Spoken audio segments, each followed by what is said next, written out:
नमस्कार दोस्तों। तो आज की कथा में हम मोक्षदा एकादशी के बारे में जानेंगे। मोक्षदा एकादशी हिंदू धर्म का एक महत्वपूर्ण त्योहार है जो भगवान विष्णु को समर्पित है। मोक्षदा एकादशी व्रत कथा के पीछे एक पौराणिक कथा है जो भगवान विष्णु की कृपा और मोक्ष की प्राप्ति का महत्व को दर्शाती है। गोकुल नाम के नगर में वैखानस नामक राजा राज्य करता था। उसके राज्य में चारों वेदों के ज्ञाता ब्राह्मण रहते थे। वह राजा अपनी प्रजा को पुत्रवत पालन करता था। एक बार रात्रि में राजा ने एक स्वप्न देखा कि उसके पिता नरक में हैं। उसे बड़ा आश्चर्य हुआ। प्रातः वह विद्वान ब्राह्मणों के पास गया और अपना स्वप्न सुनाया। कहा, मैंने अपने पिता को नरक में कष्ट उठाते देखा है। उन्होंने मुझसे कहा है कि हे पुत्र, मैं नरक में पड़ा हूँ, यहाँ से तुम मुझे मुक्त कराओ। जब से मैंने ये वचन सुने हैं तभी से मैं बहुत बेचैन हूँ। चित्त में बड़ी अशांति हो रही है। मुझे इस राज्य, धन, पुत्र, स्त्री, घोड़े, हाथी आदि में कुछ भी सुख प्रतीत नहीं होता। क्या करूँ? राजा ने कहा, हे ब्राह्मण देवताओं, इस दुख के कारण मेरा सारा शरीर जल रहा है। अब आप कृपा करके कोई तप, दान, व्रत आदि ऐसा उपाय बताएं जिससे मेरे पिता को मुक्ति मिल जाए। उस पुत्र का जीवन व्यर्थ है जो अपने माता पिता का उद्धार न कर सके। एक उत्तम पुरुष जो अपने माता पिता तथा पूर्वजों का उद्धार करता है वह 1000 मूर्ख पुत्रों से अच्छा है।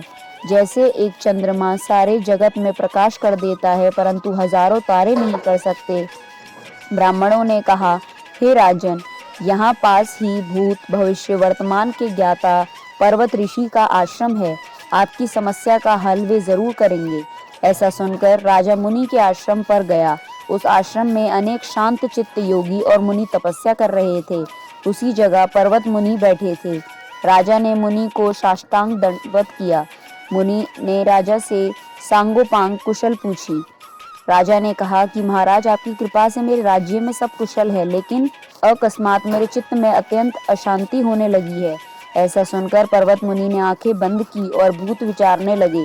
फिर बोले, हे राजन, मैंने योग के बल से तुम्हारे पिता के कुकर्मों को जान लिया है। उन्होंने पूर्व जन्म में कामातुर होकर एक पत्नी को रति दी, किंतु सौत के कहने पर दूसरी पत्नी को ऋतुदान मांगने पर भी नहीं दिया। उसी पाप कर्म के कारण तुम्हारे पिता को नरक में जाना पड़ा। तब राजा ने कहा, इसका कोई उपाय बताइए। मुनि बोले, हे राजन, आप मार्गशीर्ष एकादशी का उपवास करें और उस उपवास के पुण्य को अपने पिता को संकल्प कर दें। इसके प्रभाव से आपके पिता की अवश्य नरक से मुक्ति होगी। मुनि के ये वचन सुनकर राजा महल में आया और मुनि के कहने अनुसार कुटुंब सहित मोक्षदा एकादशी का व्रत किया। इसके उपवास का पुण्य उसने पिता को अर्पण कर दिया। इसके प्रभाव से उसके पिता को मुक्ति मिल गई और स्वर्ग में जाते हुए वे पुत्र से कहने लगे, हे पुत्र, तेरा कल्याण हो। यह कहकर वह स्वर्ग चले गए। तो दोस्तों, आपको हमारी ये मोक्षदा एकादशी की कहानी कैसी लगी हमें कमेंट बॉक्स में ज़रूर बताएं। धन्यवाद।